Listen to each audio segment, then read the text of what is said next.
Hello friends, welcome to Annie's kitchen.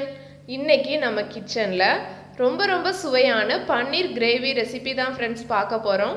இதுக்கு தேவையான பொருட்கள் என்னன்னு பார்த்துடலாம். 2 பெரிய சைஸ் வெங்காயத்தை நல்ல பொடியாக கட் பண்ணி எடுத்துருக்கிறேன். அப்புறமா ஒரு தக்காளி, அதையும் பொடியாக கட் பண்ணி எடுத்துருக்கிறேன். அப்புறம் 200 கிராம் அளவுக்கு பன்னீர் கட் பண்ணி எடுத்து வச்சுருக்கிறேன்.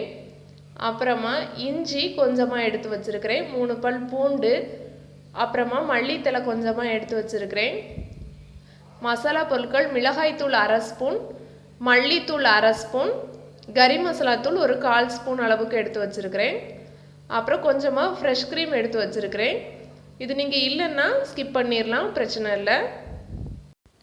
அப்புறமா தாளிக்கிறதுக்காக ஒரு சின்ன துண்டு பட்டை, அப்புறமா 2 கிராம்பு, நட்சத்திர சோம்பு, பிரிஞ்சி இலை, முந்திரி பருப்பு எடுத்து வச்சுருக்கிறேன்.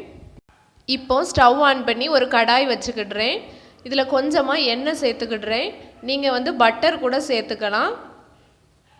கொஞ்சமாக எண்ணெய் சேர்த்தாச்சு. எண்ணெய் சூடானதும் நம்ம எடுத்து வச்சுருக்கிற இஞ்சி பூண்டு 2ஐயும் இதில் சேர்த்துக்கலாம். இஞ்சி பூண்டு நல்லா வதங்கட்டும். ஓரளவுக்கு இஞ்சி பூண்டு நல்லா வதங்கின பிறகு நம்ம கட் பண்ணி எடுத்து வச்சுருக்கிற வெங்காயம் அதையும் உள்ளே சேர்த்துடலாம். வெங்காயம் நல்லா வதங்கணும். இது கூடவே நம்ம எடுத்து வச்சுருக்கிற முந்திரி பருப்பு சேர்த்துக்கலாம். முந்திரி பருப்பு அதிகமாக சேர்த்துற வேண்டாம். ஒரு 4 முந்திரி பருப்பு மட்டும் சேர்த்துக்கிட்டால் போதும். அதிகமாக சேர்த்தா அதோட டேஸ்ட் மாறிடும். அப்புறமா இது வதங்கிறதுக்கு தேவையான அளவு உப்பு சேர்த்தாச்சு. இப்போ இது நல்லா வதங்கட்டும். வெங்காயம் நல்லா வதங்கின பிறகு நம்ம கட் பண்ணி எடுத்து வச்சுருக்கிற தக்காளி அதையும் உள்ளே சேர்த்துடலாம். இப்போ தக்காளியும் சேர்த்து நல்லா வதக்கி எடுத்துக்கலாம். வெங்காயம் தக்காளி எல்லாமே நல்லா வதங்கணும். பாருங்கள், இந்த அளவுக்கு நல்லா வதங்கின பிறகு ஃபைனலாக நம்ம எடுத்து வச்சுருக்கிற கொத்தமல்லி தழை அதையும் உள்ளே சேர்த்து நல்லா வதக்கிக்கலாம். இது இந்த கிரேவியோட டேஸ்ட்டு இது எந்த அளவுக்கு நம்ம வதக்கி எடுக்கிறோமோ அதில் தான் இருக்குது. அதனால் நல்லா ஒவ்வொன்றும் போட்டுட்டு டைம் கொடுத்து வதக்கி எடுத்துக்கோங்க. இப்போ எல்லாம் நல்லா வதங்கிட்டு இதை வேறு ஒரு பிளேட்டுக்கு மாற்றி நல்லா ஆற வச்ச பிறகு ஒரு மிக்சி ஜாரில் சேர்த்து நல்லா ஃபைன் பேஸ்ட்டாக அரைச்சி எடுத்து வச்சுருக்கிறேன். அப்புறமா அதே கடாயில் கொஞ்சமாக ஆயில் சேர்த்துக்கிடுறேன்.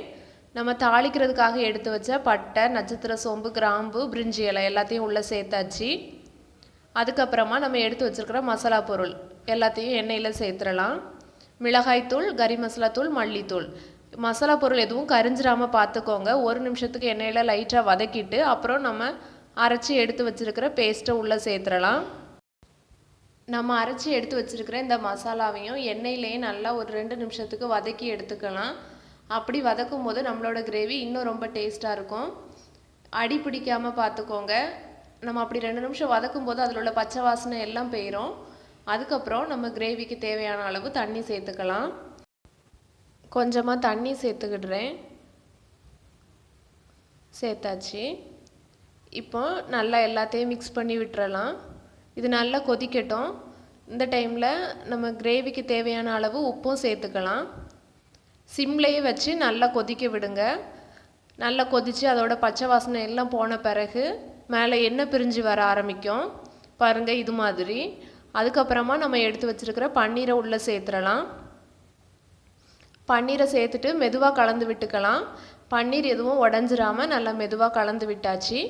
அதுக்கப்புறமா ஃபைனலாக நம்ம எடுத்து வச்சுருக்கிற ஃப்ரெஷ் க்ரீம் அதையும் சேர்த்துடலாம்.